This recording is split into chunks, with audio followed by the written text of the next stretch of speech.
श्री शिवाय नमस्तुभ्यं मित्रों, जय महाकाल, हर हर महादेव। तो मित्रों, कैसे हैं आप सब? आशा करते हैं आप सभी लोग बहुत अच्छे होंगे। मित्रों, आप सभी लोगों को पता है कि अभी 17 नवंबर यानी सोमवार के दिन, सोमवार का प्रदोष काल का दिन था और आज है 18 नवंबर दिन मंगलवार और आज है मित्रों मासिक शिवरात्रि। आप सभी लोग जानते हैं कि मासिक शिवरात्रि महादेव जी को समर्पित होती है, महादेव जी, माता पार्वती। तो आज हम सभी लोग अपना एक खास उपाय करेंगे। 7 बार ओम के ऊपर हमें जल गिराना है और क्या लेना है क्या नहीं लेना है इन सभी की बात हम वीडियो में करेंगे। आप सभी लोग बस बिना स्किप किए वीडियो को पूरा देखिएगा। मित्रों, इस उपाय को करने से आपके जीवन में बहुत सारी परेशानियां चली आ रही होती हैं, उनको दूर करने का बहुत छोटा सा उपाय है। इसके लिए यदि आपको लाल चंदन मिल जाए तो अच्छी बात है, नहीं मिलता है तो पीला मिले या फिर गुलाल ही मिल जाए, मतलब कि तीनों में से कोई एक चीज़ लेना है। तीनों नहीं लेना है, तीनों में से एक चीज़ आपको लेना है, बहुत ज़्यादा नहीं, 1 से 2 चुटकी मात्र लेना है। इसके बाद तांबे का कलश लेंगे जिसमें लेंगे गंगा जल। मैंने आप लोगों को कल की वीडियो में भी बताया था, मासिक शिवरात्रि हो, प्रदोष काल का दिन हो, नवरात्रि हो या फिर महाशिवरात्रि, ऐसे जो मौके आते हैं मित्रों बार बार नहीं आते, ऐसे में हमें केवल जल नहीं लेना होता बल्कि जल के साथ गंगा जल ज़रूर लेना होता। तो आप सभी लोग भी ले लेंगे।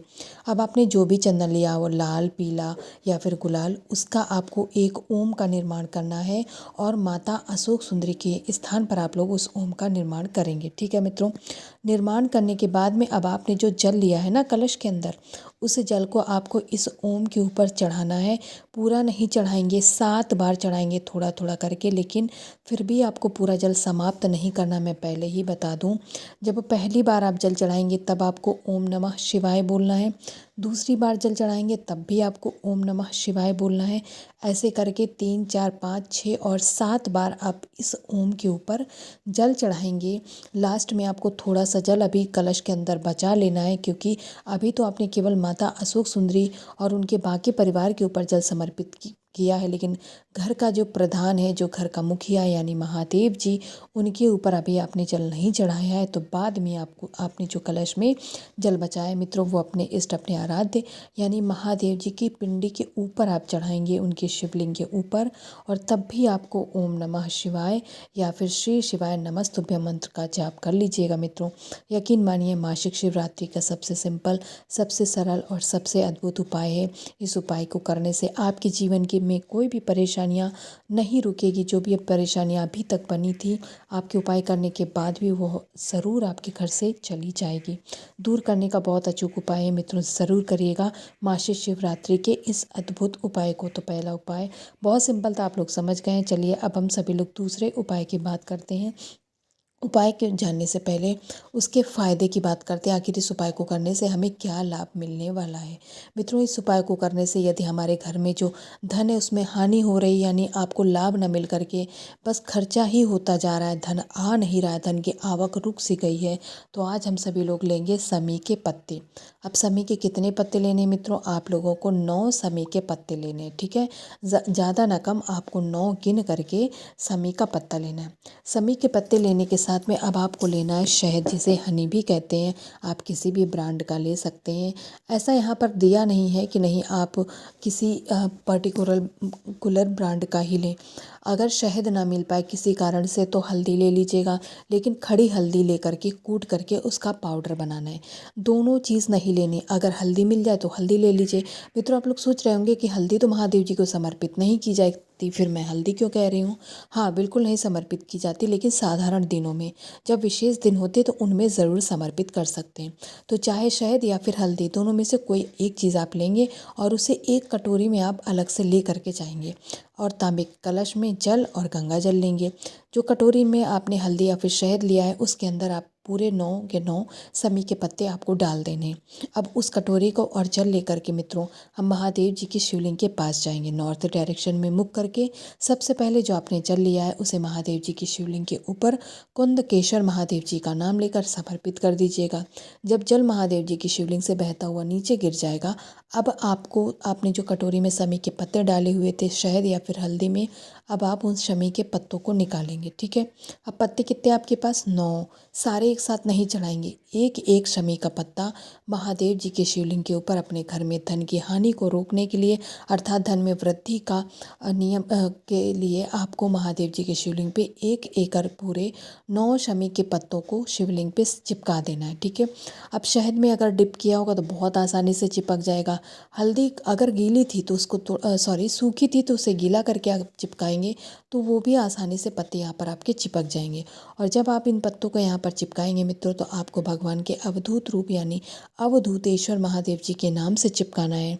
जब आप इस नाम को लेकर के चिपकाएंगे मित्रों, तब आपको निवेदन ज़रूर करना है अपने घर में धन संपदा के लिए, धन संपदा की कमी को दूर करने के लिए, और घर में आपके धन के भंडारों को भरने का निवेदन करेंगे महादेव जी से।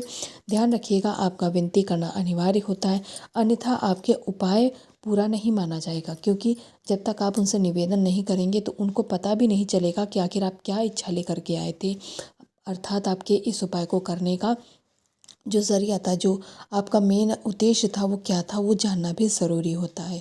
तो मित्रों, 2 उपाय आप लोग समझ गए, ऐसे मैं आशा करती हूँ। अब चलिए आज के यानी मासिक शिवरात्रि के दिन करने वाले अपने तीसरे और अंतिम उपाय की बात करते हैं। मित्रों, जो आज हम सभी लोग तीसरा उपाय करेंगे, उससे जब हमारे जीवन में कष्ट बहुत अधिक बढ़ जाते हैं और उन कष्टों की वजह से आप बहुत परेशान रहने लगते, तो आज आपके दिन आप लोग लेंगे 5 अक्षत चावल के दाने। ठीक है मित्रों, अक्षत चावल के दाने लेंगे, कोई सा भी चावल का दाना नहीं उठा करके ले लेना है आपको। ठीक है। इसके बाद में हमें लेना है दूध। ध्यान रखिए, दूध गौ माता का कच्चा दूध होना चाहिए। पका हुआ दूध कभी भी उपाय में प्रयोग नहीं किया जाता। और दूसरी बात, जब दूध आपको लेना है तो तांबे का कोई भी बर्तन नहीं होगा, ना कटोरी, ना ग्लास, ना ही लोटा। आपको स्टील के बर्तन, कटोरी या ग्लास में दूध को लेना है। इसके बाद में आप लोगों को महादेव जी की सबसे प्रिय वस्तु यानी कि बेलपत्र लेना है। कितनी लेंगे मित्रों?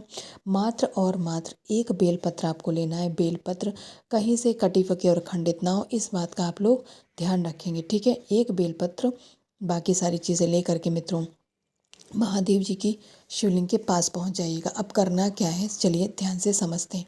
उससे पहले ध्यान रखिएगा मित्रों, जल मैं बताना भूल गई थी, क्षमा चाहती हूँ। जल भी आपको लेकर के जाना है तांबे के कलश में, क्योंकि बिना जल के आपका उपाय पूरा नहीं होगा। ज़्यादातर उपायों में जल का प्रयोग जरूर किया जाता है। ठीक है मित्रों, अब सारी चीज़ें ले ली, अब पहुँच गए महादेव जी की शिवलिंग के पास। अब करना क्या है, चलिए अच्छे से समझते हैं। आपने जो एक बेलपत्र लिया है, सबसे पहले बेलपत्र को महादेव जी की शिवलिंग के ऊपर समर्पित कर दीजिएगा। अब बेलपत्र के ऊपर जो आपने अक्षत चावल के दाने लिए, उन्हें नहीं रखेंगे बेलपत्र के ऊपर।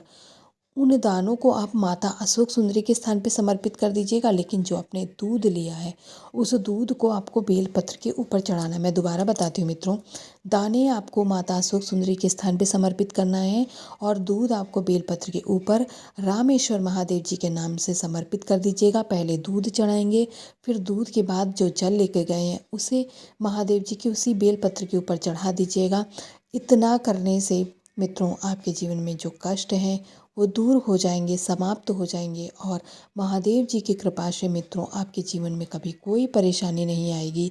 मासिक शिवरात्रि जो मित्रों होती है, महादेव जी और माता जो आदि शक्ति हैं, माँ जगत जननी, माँ जगदम्बा, उनकी कृपा से आपके जीवन में कभी कोई परेशानियाँ नहीं आएंगी, ऐसी मैं कामना करती हूँ। तो जाते जाते महादेव जी का प्यारा सा नाम लिख कर जाए। श्री शिवाय नमस्तुभ्यम।